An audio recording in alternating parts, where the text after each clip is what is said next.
Pemirsa margi Kedisan Trunyan ring Kecamatan Kintamani, Pacang Kajimbarang, Warsani Mangkin.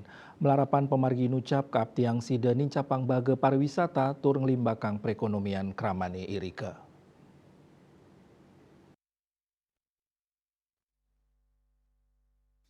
Kepala Dinas Pekerjaan Umum Penataan Ruang Perumahan dan Kawasan Permukiman Kabupaten Bangli, Dewa Widnyana Maya Mausang, proyek pelebaran ruas jalan Kedisan Trunyan ngerancing ring dalam program instruksi Presiden Jalan Daerah.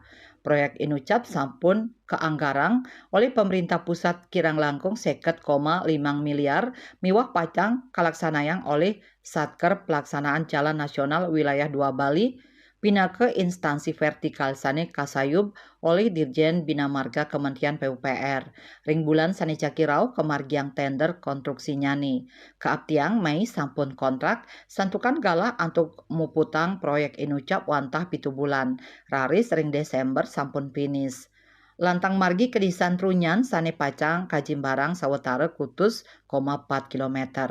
Rahu mangkin margi inucap Madue Jimbar 3 kantos 3,5 meter. Selanturnya nih Pacang Kajimbarang dados 5,5 meter. Sekadi pengabtin Bupati Bangli, wewidangan ring danu saking Kedisan Trunyan sida kedadosang world class destination.